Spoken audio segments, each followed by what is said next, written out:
Hello students, good morning. You are connected with RK Swatch for Mathematics 10+2. Chapter name is Vector and this is the solution of exercise 6th. Question number 10th. Part first में if vector A is this, B is this, then show that the vectors A plus vector B and vector A minus vector B are orthogonal. क्या show करना होगा कि दो vector जो है orthogonal का मतलब क्या होता है, परपेंडिकुलर होता है। और दो कौन से हैं, ए प्लस बी और ए माइनस बी। इसको मान लीजिए एक सेकंड के लिए सी वेक्टर, इसको मान लीजिए डी वेक्टर, यानी कि वेक्टर सी और वेक्टर डी आपस में क्या है, परपेंडिकुलर है। ये हमें शो करना है। तो आप जानते होंगे दो वेक्टर परपेंडिकुलर होते हैं तो क्या होता है, तो दोनों की डॉट प्रोडक्ट जीरो होती है। तो उसके अकॉर्डिंग कहने का मतलब इसका रिजल्टेंट निकालेंगे और इसका रिजल्टेंट निकाल कर दोनों की मल्टीप्लाई करेंगे तो जीरो अगर आ जाता है तो ये चीज शो हो जाती है कि दोनों का रिजल्ट ऑर्थोगोनल है, वेक्टर है वो।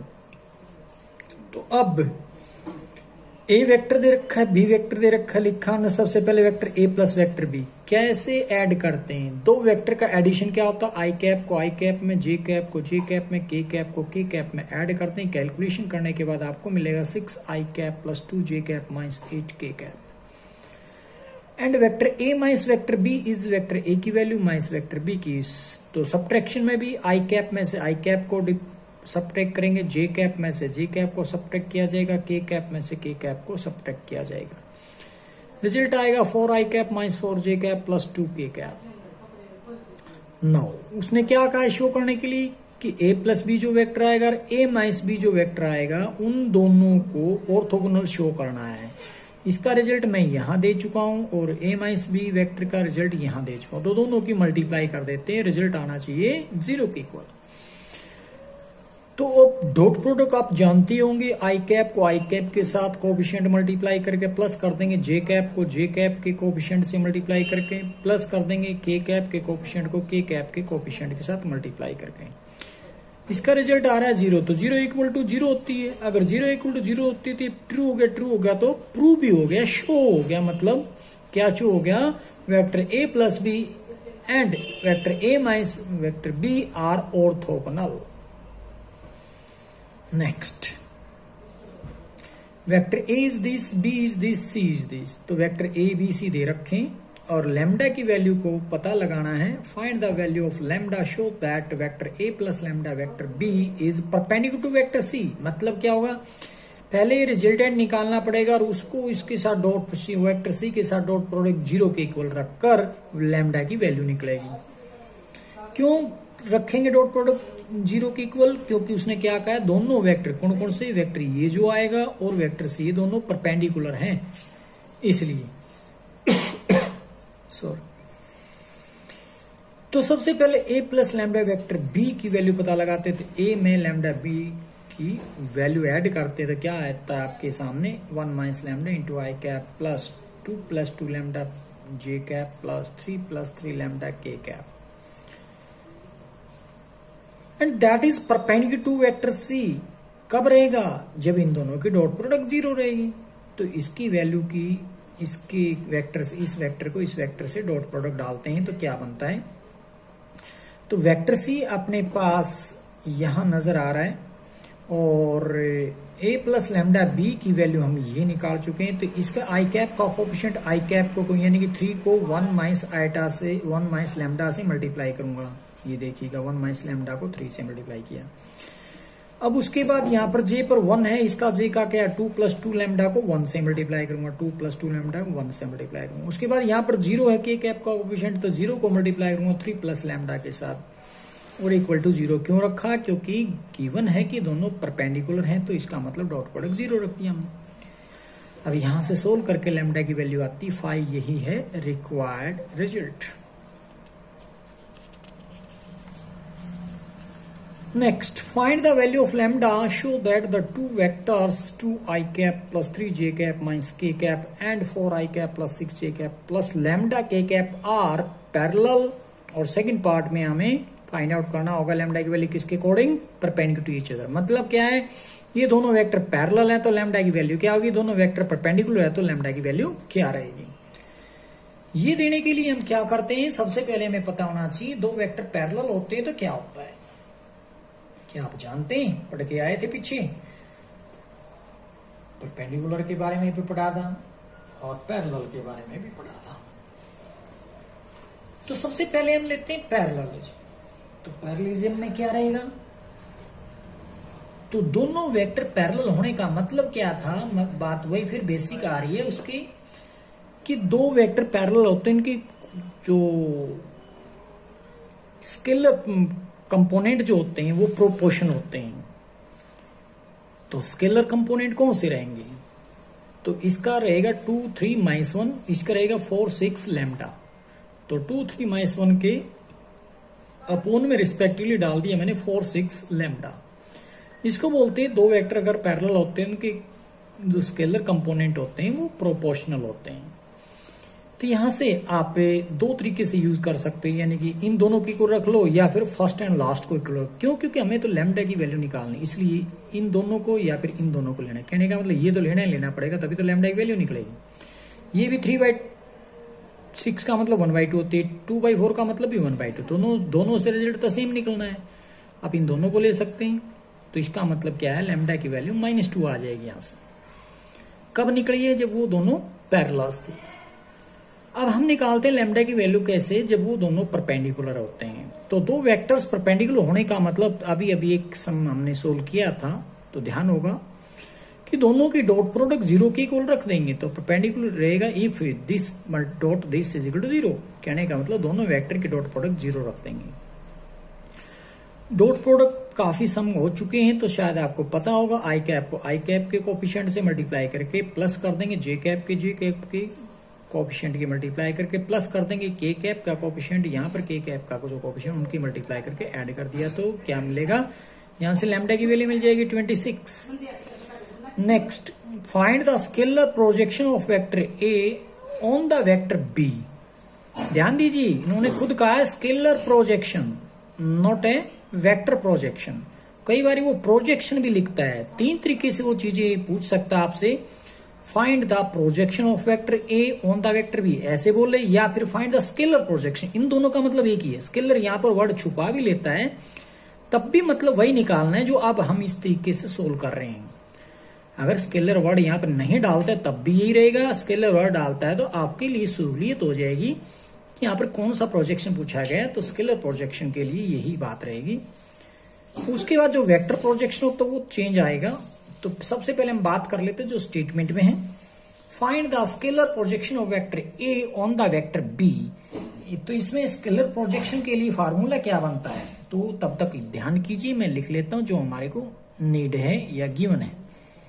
Vector A is and vector B is given, तो हमने लिख लिए। अब फार्मूला लिखते हैं, सबसे पहले projection of vector A on B vector, तो क्या रहेगा, vector A dot vector B divided by magnitude of vector B. Vector A को वेक्टर बी से मल्टीप्लाई किया डॉट के अंदर, अपॉन में बी का मैग्नीट्यूड डाल दिया, तो बी अपने पास है यहाँ पर 1 square plus 2 square plus 1 square का रूट। डॉट प्रोडक्ट भी आप जानते होंगे, आई कैप के कोफिशिएंट को आई कैप के कोफिशिएंट से मल्टीप्लाई करके, यानी कि 2 × 1 प्लस कर देंगे, जे कैप के कोफिशिएंट जे कैप के कोफिशिएंट से मल्टीप्लाई करके, यानी कि 3 × 2 जा प्लस कर देंगे क्या चीज, के कैप का जो कोफिशिएंट है इसका के कैप का कोफिशिएंट की मल्टीप्लाई 2 × 1। इसको सोल्व करके आप पाओगे 10/√6, दैट इज, आप उसको रेशनलाइजेशन में डालोगे 10√6/6, जिसको आप कैंसिल करके 5 और 3 यहाँ पर रख देंगे, तो 5/3√6 आप बोल सकते हैं। तो ये क्या चीज है, ये है scalar projection of vector A on the vector B. आप इसको स्केलर प्रोजेक्शन नहीं बोलते हैं, केवल प्रोजेक्शन बोल देते, तब भी मैं कह रहा हूं एक ही मतलब है। Second part, find the projection of vector I minus j on the line represented by the vector I vector plus I cap plus j cap। तो प्रोजेक्शन निकालनी हमने इस वेक्टर की और इस वेक्टर पे, जिसका नाम आप दे सकते हैं दोनों का, तो उसमें और सहूलियत हो जाएगी फार्मूला बनाने के लिए। तो इसलिए हमने लेट कर लिया, यहाँ पे क्या किया है, लेट। तो हम लेट कर रहे हैं कि vector A is I cap minus j cap and vector B is I cap plus J cap. Now projection of vector on vector B that is A vector dot B vector upon magnitude of vector B. Dot product दोनों की करते हैं, I cap के coefficient से multiply किया, फिर plus कर देंगे जे कैप के कोफिशिएंट को जे कैप के कोफिशिएंट से मल्टीप्लाई। के कैप की क्यों नहीं की, क्योंकि यहाँ पर जीरो था, जीरो की मल्टीप्लाई जीरो करते हैं, किसी नंबर में जीरो ऐड करेंगे तो वही नंबर रह जाएगा, तो डालने की जरूरत नहीं है जीरो वाला पार्ट। तो बी वेक्टर का मैग्नीट्यूड 1 का स्क्वायर प्लस 1 का स्क्वायर इन प्लस में 0 का स्क्वायर लिखने की भी जरूरत हमने नहीं समझी यहाँ पर, तो इसीलिए रिजल्ट आएगा 0/√2 दैट इज 0। अब क्या फाइंड आउट करना था, केवल प्रोजेक्शन पता लगानी थी आई कैप माइनस जे कैप की, जो कि आई कैप प्लस जे कैप के ऊपर बात कर रहा था, वो 0 आ चुकी है। Find the value of lambda when the scalar projection of vector A and vector on the vector B is 4। तो पहले से दी गई है स्केलर प्रोजेक्शन किसकी, वेक्टर ए की ऑन द बी वेक्टर। तो सबसे पहले हम बात करते हैं कि वो फार्मूला क्या होता है, तो लिखते हैं सबसे पहले जो गिवन है, क्या projection of vector A and vector B is 4 given है, और फार्मूला रहेगा projection of vector A on the projection on the vector B is 8 vector dot B vector upon magnitude of vector B. ये given था, ये अपने को right side पे मैंने 4 लिख दिया। अब ए डॉट बी वेक्टर की डॉट प्रोडक्ट करते हैं तो रिजल्ट आ रहा है यहाँ पे, और बी वेक्टर का मैग्नीट्यूड आएगा जो कि इक्वल टू रखेंगे 4, तो वहां से आप 7 को 4 की तरफ भगाएंगे तो मल्टीप्लाई करेंगे तो 28 आएगा। यहाँ से लैम्डा को अकेला किया जाएगा तो 5 मिलेगा। तो पूछा था find the value of lambda, तो लैम्डा की वैल्यू आ चुकी, that is required result. Next, show that the vector projection of vector A on the vector B जो कि 0 नहीं है। ये क्या मतलब है, नॉट इक्वल टू 0 कौन है, बी जो है 0 नहीं है वेक्टर बी, और वो शो करना है कि इसकी वेक्टर प्रोजेक्शन ही रहेगी। क्या मतलब है ये, एक तरीके से आप यूं मान के चलिए अब तक जो काम कर रहे थे, जो प्रॉब्लम उठा रहे थे, जो प्रॉब्लम सोल्व कर रहे थे, प्रोजेक्शन कह लो या स्केलर प्रोजेक्शन की बात करिए, बट आप ध्यान दीजिए वेक्टर प्रोजेक्शन आ चुका है, तो ये फार्मूला ही प्रूव करने के लिए बोला गया है। तो यही है formula, vector projection of vector A on a vector B is this. ये फार्मूला कैसे बना, इसका डेरिवेशन की बात कर रहे हैं। Let theta be the angle between vector A and vector B, तो वेक्टर ए है ये वेक्टर बी, इन दोनों के बीच में एंगल है theta. In the adjoining figure आपको नजर आ रहा है ON is the projection of the vector A. ON क्या चीज है, वो क्या है, प्रोजेक्शन है किसकी, वेक्टर ए की जो है प्रोजेक्शन है O से N तक, और वो भी वेक्टर बी के ऊपर है। फ्रॉम ट्रायंगल OAN ये एक ट्रायंगल बनती है, वहां से कोस थीटा की अगर मैं बात करूं तो कोस का रेशियो क्या होता है, बेस अपॉन में हाइपोटेन्यूज। तो बेस अपने पास ON, हाइपोटेन्यूज है OA। क्यों, क्योंकि यहां पर आप देखोगे तो ये जो AN है वो परपेंडिकुलर है OB के साथ, इसलिए ON अपॉन OA रेशियो बनता है। अब ON को हमने बी वेक्टर बोल दिया, OA को वेक्टर ए बोल दिया, इसका मतलब vector B upon vector A यहाँ पर भी डाल सकती है, वरना आगे भी बढ़ सकते हो। वरना एक बात और करें तो हमें क्या निकालना है, एक्चुअली ON यहाँ पर अकेला कर लेना है, तो हम क्या लिखेंगे, from triangle OAN cos theta is ON upon OA। तो यहाँ से ON को अकेला करें, OA उधर जाकर मल्टीप्लाई हो जाएगा, तो OA इंटू कोस थीटा। तो OA की वैल्यू हम जानते हैं, OA की वैल्यू है वेक्टर ए, तो वेक्टर ए का मैग्नीट्यूड इंटू कोस थीटा लिख देंगे हम। अब इसमें और किसकी वैल्यू जानते हैं, क्या क्या जानते हैं वो देखोगे आप। तो ON is equal to magnitude of vector A. अब कोस थीटा की वैल्यू डाल देते हैं। अब कोस थीटा की वैल्यू क्या होती है, मतलब फार्मूला एक तरीके से कह लो, तो कोस थीटा क्या होता है, वेक्टर के अंदर vector A dot vector B upon magnitude of vector A into magnitude of vector B. तो सीधी सीधी इसके फार्मूला लिख दिया हमने कोस थीटा का वहां से। अब आप देखेंगे वेक्टर ए का मैग्नीट्यूड वेक्टर ए का मैग्नीट्यूड कैंसिल हो जा रहा है, बचेगा vector A dot vector B upon magnitude of vector B.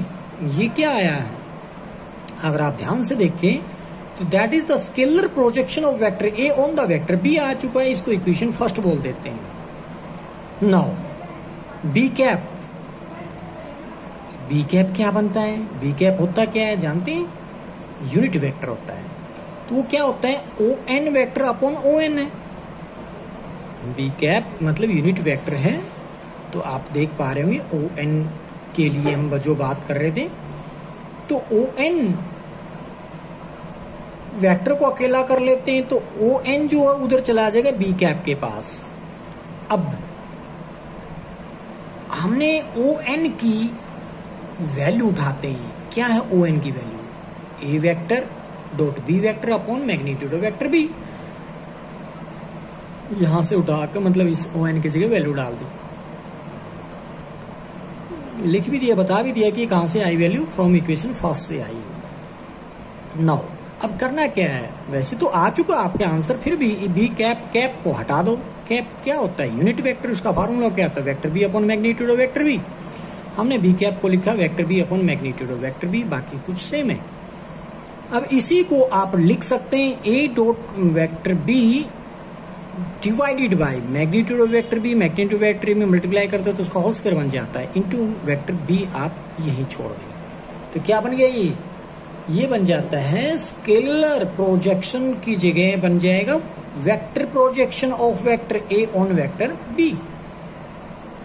तो शो करना था एक तरीके से, तो आंसर उसने दे रखा था, वही हमने प्रूव कर दिया है। क्लियर? तो यही फर्क है। ये कौन सा था?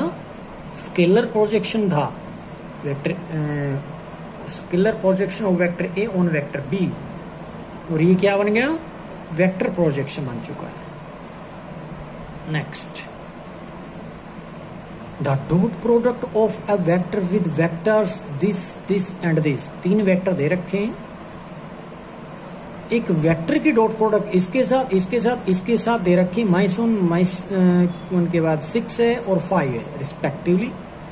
यानी कि पहले के साथ करेगा तो मल्टीप्लाई माइनस होना चाहिए। किसकी मल्टीप्लाई करे? कोई वेक्टर है जिसका हमें खुद नहीं पता, उसी की तलाश करने वाले। यहाँ पे कोई भी वेक्टर मान लीजिए आर वेक्टर है।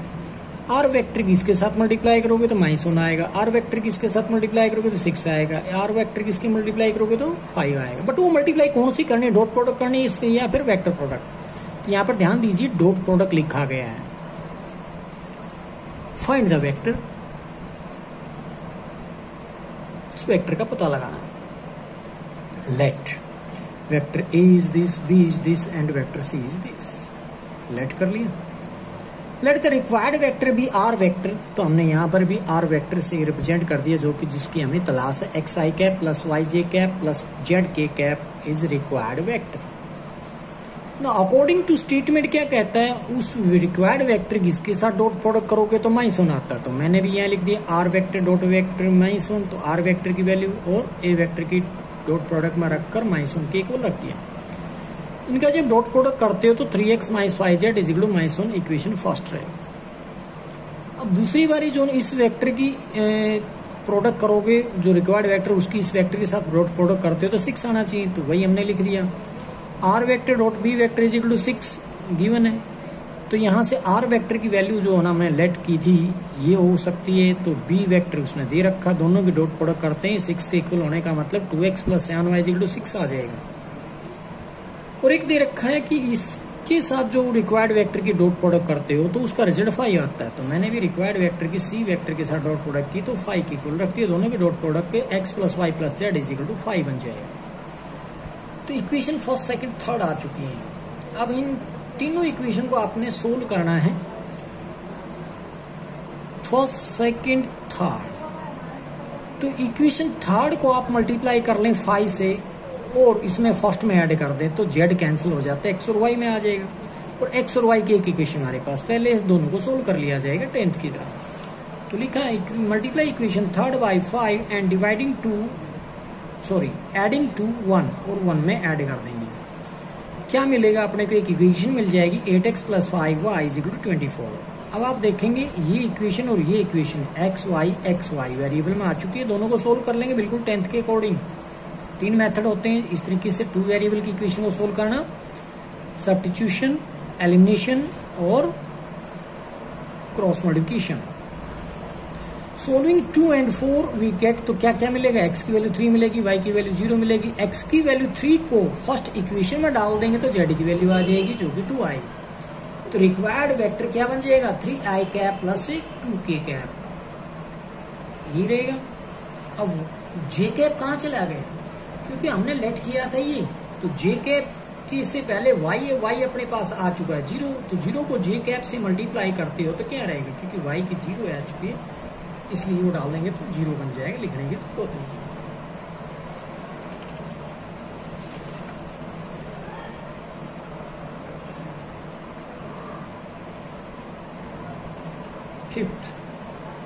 Fifteen sorry, what will be the angle between vector A and vector B.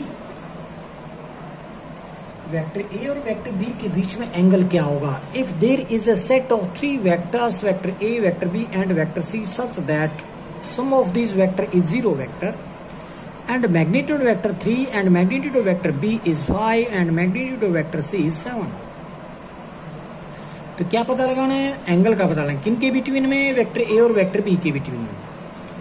तो देखिए मैं सीधा सीधा काम यहाँ पर फार्मूले की बात नहीं कर सकता, क्योंकि अगर आप फार्मूले की बात करते तो क्या होता, cos theta is equal to vector A dot vector B is upon magnitude of vector A into magnitude of vector B, ये अप्लाई कर देते। बट आप जानते हैं सीधे सीधे वेक्टर ए की वैल्यू और बी की वैल्यू नहीं दे रखी, उनका मैग्नीट्यूड दे रखा, जो कि हमारे नीचे तो काम चल जाएगा बट ऊपर डॉट प्रोडक्ट कहां से लाएं। तो ना तो dot A vector dot B vector की वैल्यू दे रखी, ना इंडिविजुअल वेक्टर ए और वेक्टर बी अलग से दिया गया है। इसलिए हम क्या कर लेते हैं, एक चीज जो दे रखी है उसी की सहायता लेते हैं। Vector A plus vector B plus vector C is equal to 0 दिया गया है, तो जिनके बिटवीन आपने एंगल निकालना ए और बी, तो ए और बी को एक साइड रखो, सी को दूसरी साइड ले आओ। जिनके बीच में एंगल निकालना उनको एक साइड रख लेना, तो सी को राइट साइड लाते हैं तो माइनस सी हो जाता है। अब एक तरीके से यूं कह लो कि इसी इक्वेशन को इसी से मल्टीप्लाई कर दो। मान लीजिए आप इसको फर्स्ट इक्वेशन कह रहे हैं, फर्स्ट इक्वेशन को फर्स्ट से ही मल्टीप्लाई करेंगे तो क्या होगा, लेफ्ट को लेफ्ट से, राइट को राइट से मल्टीप्लाई कर दिया जाएगा। तो वही मैंने कर दिया, ए प्लस बी इंटू ए प्लस बी, माई सी इंटू माई सी, तो उस इक्वेशन को उसी इक्वेशन से मल्टीप्लाई कर दिया है। अब इसको क्या लिख सकते हैं, तो इसको लिख सकते हैं मैग्नीट्यूड के स्क्वायर किसका, ए प्लस बी का। अब डायरेक्टली ब्रैकेट छोटी नहीं लगा सकते यहाँ पर, तो क्या लिखेंगे, vector A plus vector B के मैग्नीट्यूड का होल स्क्वायर लिखेंगे इसके रिजल्ट को। यहां पर आप वेक्टर सी का होल स्क्वायर लिख सकते हैं, और माइनस का साइन कहां चला गया, क्योंकि माइनस को माइनस से मल्टीप्लाई करते पॉजिटिव हो चुका होगा। अब इसका होल स्क्वायर तोड़ेंगे, पीछे भी आर्टिकल में एक दिन हमने डिस्कस किया था इस टाइप से, कि magnitude whole square of magnitude of vector A plus vector B is equal to square of magnitude of vector A plus square of magnitude of vector B plus vector A into vector B. Right side में वही resultant है, कोई change नहीं किया। अब आप शायद इसकी वैल्यूज के बारे में जरूर जानते होंगे, तो ए डॉट बी वेक्टर की वैल्यू निकल सकती है। तो हमने क्या किया, अभी भी 2 vector A dot vector B की वैल्यू निकालने की कोशिश की है। तो वेक्टर ए के मैग्नीट्यूड का स्क्वायर और वेक्टर बी के मैग्नीट्यूड का स्क्वायर राइट साइड में ले गए, जो कि माइनस हो जाएगा। अब चाहो तो यहाँ पर इनकी वैल्यू डाल सकते हो, क्योंकि आपको पहले से पता है वेक्टर सी के मैग्नीट्यूड की वैल्यू क्या है, 7 है, वेक्टर ए के मैग्नीट्यूड की वैल्यू 3 है। तो मैं दूसरा रास्ता बता दूं जो मैंने नहीं किया, वहां पर क्या आ सकता है, सी यानी कि 49 माइनस हो जाएगा, ए का स्क्वायर का मतलब है 9 और बी का मतलब 25। तो कितने माइनस हो जाएंगे, 25 और 9 34 अगर इसमें से माइनस कर दोगे शायद 15 बचते होंगे। ठीक है, तो किसकी वैल्यू आएगी, vector A dot vector B की, यहां से डबल की, वो भी 2 इधर से भगाओगे तो आप ला सकते थे vector A dot vector B की वैल्यू 15/2 आ सकती थी। अब वो 15/2 का मतलब गलत नहीं है, वो उसको आपने केवल और केवल फार्मूले में बाद में पुट कर देना है। किसके फार्मूले में, कोस थीटा के फार्मूले में। क्या होता है कोस थीटा का फार्मूला, पीछे भी आपने बात की थी। कोस थीटा की वैल्यू होती है vector A dot vector B upon magnitude of vector A dot magnitude of vector B. तो इन दोनों की वैल्यू अभी आ चुकी होगी 15/2 और इसकी वैल्यू ए और बी की पहले से दे रखी है 3 5 15। तो 15 यहाँ पर रख दिया जाएगा, 15 से 15 कैंसिल हो जाएगा, 1/2 बचती है। हम जो निकालने वाले उसमें भी वैल्यू तो वही आनी है, बट थोड़ा सा देखिएगा क्या कर दिया हमने, यहाँ से कोस थीटा को अकेला किया है। बट उससे पहले आप देखोगे कोस थीटा आया कहां से, बात ये भी चलेगी। तो मैं क्या कहूंगा, ए डॉट बी की वैल्यू डाल दी हमने। अब कहोगे वो क्या होता है, क्योंकि आपने सबसे पहली लाइन में यही सीखा था डॉट प्रोडक्ट जब हम स्टार्ट कर रहे थे। तो डॉट प्रोडक्ट होती क्या है, vector A dot vector B जो है इक्वल होता है magnitude of vector A into magnitude of vector B into cos theta, and theta is the angle between vector A and vector B. तो कहने का मतलब ये यहां से उठाकर यहां रखा गया, इस ए डॉट बी की जगह ये वैल्यू रखी गई है। तो वहां से फिर क्या करेंगे, 2 को हमने नीचे भगा दिया, तो और यानी कि कोस थीटा को यहां पर अकेला रखा गया है। 2 इंटू वैक्टर ए का मैग्नीट्यूड इंटू वैक्टर बी का मैग्नीट्यूड को नीचे रखा, बाकी ये रिजल्ट वही का वही है। अब इनमें सबकी वैल्यू डाल दी गई तो आंसर फिर भी वही 1/2 आ रहा है, उधर से भी 1/2 आता है। अब कोस थीटा की वैल्यू 1/2 कब होती है, जब कोस 60 हो। कहने का मतलब कोस थीटा और कोस 60 इक्वल है, तो थीटा की वैल्यू यहां से कंपैरिजन करके क्या आ जाएगी, 60 आ जाएगी। तो थीटा ही एंगल ही तो निकालना ना वेक्टर ए और बी के बीच। सेकेंड पार्ट भी बिल्कुल इसी के सिमिलर है। If vector A plus vector B plus vector C is equal to 0 and vector A का मैग्नीट्यूड 6 है, वेक्टर बी का मैग्नीट्यूड 5 है, वेक्टर ए का मैग्नीट्यूड 7 हो, तो find the angle between vector A and vector B and vector C. वहां था vector A और वेक्टर बी के बीच में एंगल, यहां है vector B and vector C के बिटवीन एंगल दिया, फिर भी यही गया है, vector A plus vector B plus vector C is equal to 0। यहां से मैंने थोड़ी देर पहले बात की थी, जिन दोनों के बीच में एंगल निकालना होता है वेक्टर्स को, उनको तो एक साइड रख लो, बाकी को दूसरी तरफ भगा दो। तो बी और सी को तो यहाँ अकेला रख लिया जाएगा, ए को इधर से हटाकर राइट साइड ले आएंगे, तो पॉजिटिव है तो नेगेटिव हो जाएगा। अब इसी इक्वेशन अगर मैं इसको फर्स्ट इक्वेशन को हूं, तो फर्स्ट इक्वेशन को फर्स्ट से ही मल्टीप्लाई कर दो, लेफ्ट को लेफ्ट से, राइट को राइट से। तो vector B plus vector C को vector B plus vector C से मल्टीप्लाई कर दिया, माइनस ए वेक्टर को माइनस ए वेक्टर से मल्टीप्लाई कर दिया। तो अब माइनस से माइनस प्लस ए हो जाएगा, vector A vector in dot A vector को लिख सकते हैं मैग्नीट्यूड ऑफ वेक्टर ए का स्क्वायर, और vector B plus vector C into vector B plus vector C को आप लिख सकते हो square of magnitude of vector B plus vector C. अब इसका होल स्क्वायर तोड़ देंगे, तो जानते हैं स्क्वायर ऑफ वेक्टर बी के मैग्नीट्यूड का, और यहां पर भी वेक्टर सी के मैग्नीट्यूड का square plus vector 2 into vector B vector C is equal to square of magnitude of vector A. अब इन दोनों टर्म को राइट साइड पे ले चलते हैं तो नेगेटिव हो जाएंगी। यहाँ 2bc, फिर से आप पे वही चीज डॉट प्रोडक्ट, क्योंकि बीच में डॉट है, आप लिख सकते हो b डॉट सी को आप लिख सकते हो क्या चीज, b का मैग्नीट्यूड वेक्टर का, c के magnitude into cos theta. Theta is angle between vector b and vector c। तो वही फिर हमने रख दिया, इस b डॉट सी की जगह रख दिया हमने क्या चीज, ये रिजल्ट। तो वहां से आप कोस थीटा को अकेला करें, बाकी को नीचे भेज देंगे। तो देखोगे कोस थीटा को अकेला किया गया, बाकी को नीचे भेज दिया गया। अब इनकी वैल्यू डाल दी जाएगी, जो कि आएगी कैलकुलेशन होकर क्या, -19/35। अब -19/35 कोस के किस एंगल पर वैल्यू होती है, क्या आप जानते हैं? सोचिए जरा, बताइए। सोच लिया क्या एंगल जाना? शाबाश। कोई भी हम नहीं जानते एंगल के बारे में जिसपे -19/35, क्योंकि हमें कुछ ही पता है। कौन कौन सी पता है? कोस 0 पता है, कोस 30 पता है, कोस 45 पता है, कोस 60 पता है, कोस 90 पता है।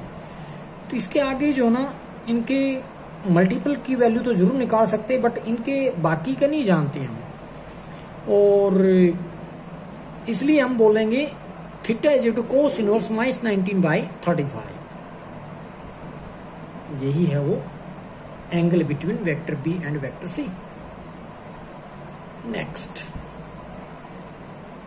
Let vector A is this, vector B is this and vector C is this. Find a vector D एक वेक्टर डी का पता लगाइए, जबकि 3 वेक्टर दे रखे हैं, vector A, vector B, vector C, which is perpendicular to both vector A and vector B and vector CT is 15। क्या कहा गया है, एक वेक्टर D का पता लगाना जो कि वेक्टर D जो है वेक्टर A के साथ और वेक्टर D जो है वेक्टर B के साथ, दोनों के साथ परपेंडिकुलर है, मतलब दोनों के साथ 90 डिग्री का एंगल बनाता है, A के साथ भी और B के साथ भी। जो D वेक्टर वो बना रहा है A के साथ और D वेक्टर ही B के साथ 90 डिग्री का एंगल बनाता है, परपेंडिकुलर है।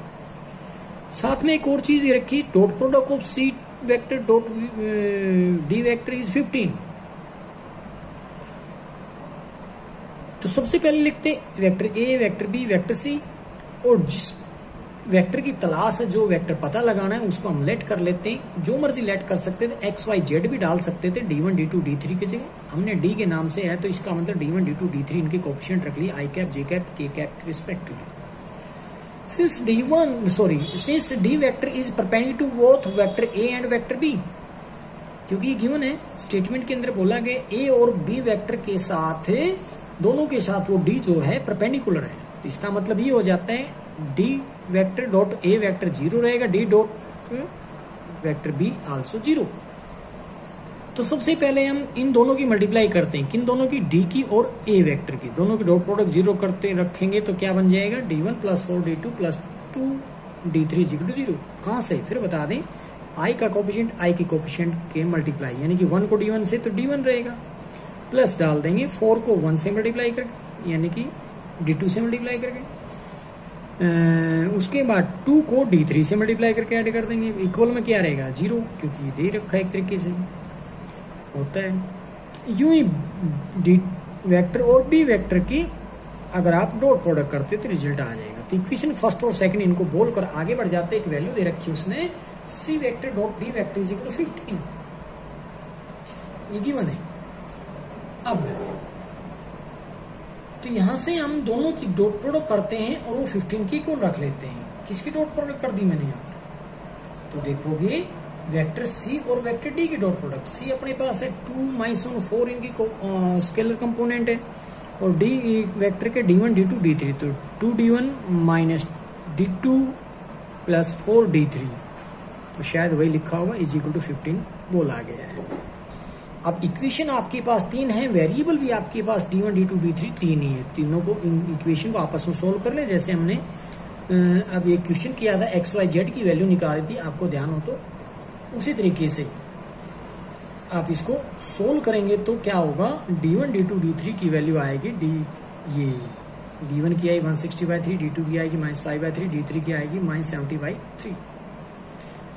तो हमने तो D1 D2 D3 की वैल्यू नहीं चाहिए, हमें तो वेक्टर D चाहिए। तो इसका मतलब यहाँ पर आई जे के कैप और के कैप लगा देते हैं इनके साथ में कोएफिशिएंट मानते हुए। तो इसका मतलब 160/3 आई कैप -5/3 जे कैप और यहाँ पर -70/3 के कैप लगा देंगे। 1/3 को कॉमन भी ले सकते हैं आप, इसको लिखा जा सकता है 160 आई कैप -5 जे कैप -70 के कैप। इसमें से भी आप 5 को भी कॉमन ले सकते थे, तो लिख सकते थे 5/3 32 आई कैप -जे कैप 14 के कैप। ये भी आंसर राइट है, ये भी आंसर राइट है, ये है तो भी आंसर राइट है। तीनों में से कोई भी आप लिख सकते हैं।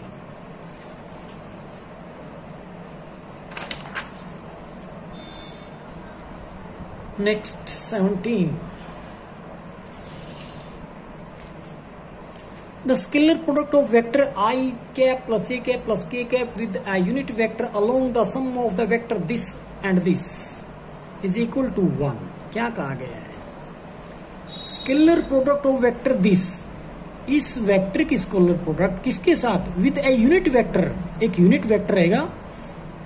कहां से आएगा वो unit vector, along the sum of vector this and this, तो इस दोनों का सम कीजिए। मान लीजिए ए है वेक्टर, ये बी है, तो ए वेक्टर बी वेक्टर का पहले सम करेंगे, उसका यूनिट वेक्टर निकालेंगे और उसके इसके साथ डॉट प्रोडक्ट करोगे तो वो 1 आना चाहिए। तो स्टेटमेंट को ध्यान से सुनिए, समझिए।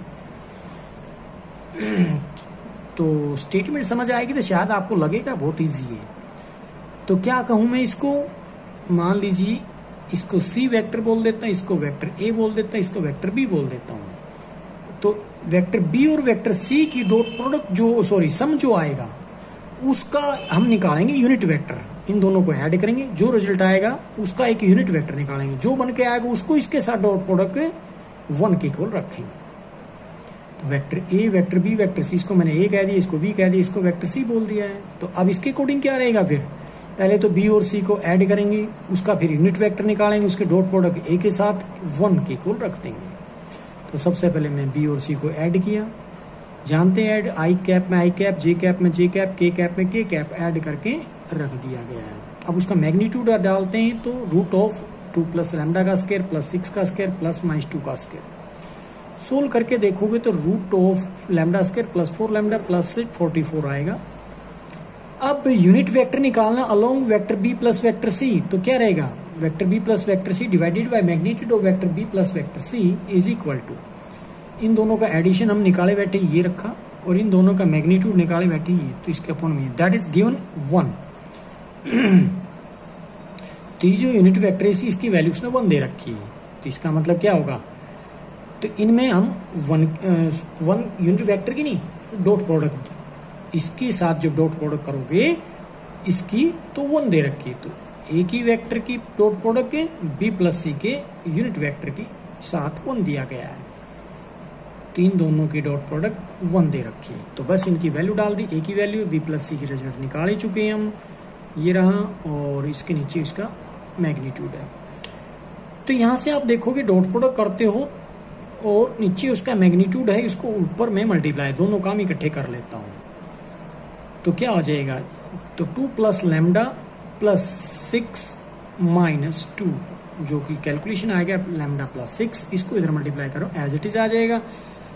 तो उसके बाद स्केयरिंग बोथ साइड करता हूं, लैम्डा प्लस 6 का whole square is equal to lambda square plus 4 lambda is equal to 44। इसका होल स्क्वायर तोड़ेंगे और उसके तोड़ने के बाद लैम्डा स्क्वायर आपस में कैंसिल हो जाएगा, लैम्डा को 8 लैम्डा इज इक्वल टू 8 है, तो लैम्डा की वैल्यू 1 आ रही है। तो यही था आंसर अपना, find the value of lambda. Thank you.